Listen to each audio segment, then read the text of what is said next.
തിരുവനന്തപുരം കണ്ണേറ്റുമുക്കിൽ വീടിന്റെ മേൽക്കൂര പൂർണ്ണമായും തകർന്നു വീണു. കണ്ണേറ്റുമുക്ക് സ്വദേശി ഗിരിജകുമാരിയുടെ വീടാണ് തകർന്നത്. ആളപായമില്ല. അഖിൽ ഷാ അൻസാർ തയ്യാറാക്കിയ റിപ്പോർട്ടിലേക്ക്. തിരുവനന്തപുരം കണ്ണേറ്റുമുക്കിൽ ഇന്നലെ രാത്രി 12 മണിയോടുകൂടിയാണ് ഇത്തരത്തിലൊരു സംഭവം നടക്കുന്നത്. ഈ കണ്ണേറ്റുമുക്ക് സ്വദേശിയായ ഗിരിജകുമാരി, 52 വയസ്സുള്ള ഗിരിജകുമാരി എന്ന അമ്മയുടെ വീടാണ്. ഇത്തരത്തിൽ അമ്മ ഒറ്റയ്ക്കാണ് താമസിക്കുന്നത്. ഇന്നലെ രാത്രി 12 മണിയോടുകൂടി ഇതിന്റെ മേൽക്കൂര പൂർണ്ണമായി തകർന്നു വീഴുകയായിരുന്നു. നമുക്ക് ഈ കാണുന്ന ഓടിട്ട വീടായിരുന്നു.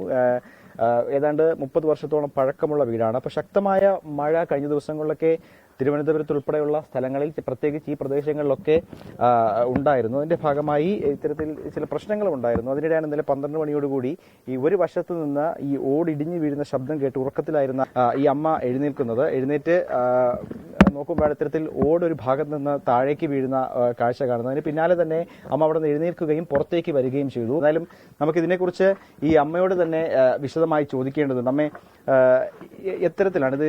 എത്ര മണിക്കാണ് സംഭവിക്കുന്നത്? എങ്ങനെയാണ് സംഭവിക്കുന്നത്? ഒരു സൗണ്ട് കേട്ടപ്പോൾ ഞാൻ ചാടി വീണ് എണീറ്റ് അപ്പുറത്തെ റൂമിൽ ചെന്നപ്പോൾ അവിടെ നിന്ന് ഇങ്ങനെ ഓട് പൊട്ടി വീഴുന്നു. ഞാൻ എളുപ്പം ഒന്ന് മെയിൻ സ്വിച്ച് ഓഫ് ചെയ്തിട്ട് തിരിച്ചിവിടെ വരുമ്പോൾ എല്ലാം കട്ടിലിൽ വീണ് കഴിഞ്ഞു. അങ്ങനെ 12:05 ആയപ്പോൾ കംപ്ലീറ്റ് താഴെ ആയി കഴിഞ്ഞു. അതാ സംഭവം. വീട് എത്ര വർഷത്തെ പഴക്കമുള്ളതാണ്? 30-35 വർഷം അതിനെ കാണും. നേരം സൗണ്ട് കേട്ട് എണീറ്റത് കൊണ്ട് അപകടം ഒഴിവായി. അല്ലെങ്കിൽ ഈ ഫാനും എല്ലാം കൂടെ ഇന്നലെ തന്നെ മരണം സംഭവിച്ചേനെ. എങ്ങനെ ജീവിക്കുന്നത്? വരുമാന മാർഗം? എനിക്ക് ESIയുടെ ലോക്കൽ ഓഫീസിന്റെ അടുത്ത് ഒരു കുഞ്ഞു തട്ടുകടയുണ്ട്. അതാ എന്റെ വരുമാന മാർഗം.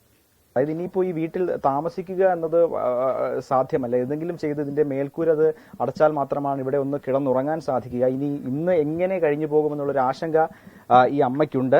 എന്തായാലും നേരത്തെ MLA ആന്റണി രാജു ഉൾപ്പെടെ ഈ സ്ഥലത്തെത്തി അമ്മയ്ക്ക് ഈ ഏതെങ്കിലും സാഹചര്യത്തിൽ ഈ ലൈഫ് മിഷൻ പദ്ധതിയിൽ ഉൾപ്പെടുത്തി ഉള്ള സഹായം ചെയ്യാൻ, അല്ലെങ്കിൽ ഒരു വീട് നൽകാനുള്ള സഹായം ഉൾപ്പെടെ ചെയ്യുന്നതിനെ കുറിച്ച് ആലോചിക്കുന്നുണ്ട്. അടിയന്തരമായി ഈ വിഷയത്തിൽ ഏതെങ്കിലും തരത്തിലുള്ള പരിഹാരം കാണാനാകുമോ എന്നുള്ളത് ഉദ്യോഗസ്ഥരുമായി ചർച്ച ചെയ്യുമെന്നുള്ള കാര്യവും MLA ആന്റണി രാജു വ്യക്തമാക്കിയിട്ടുണ്ട്.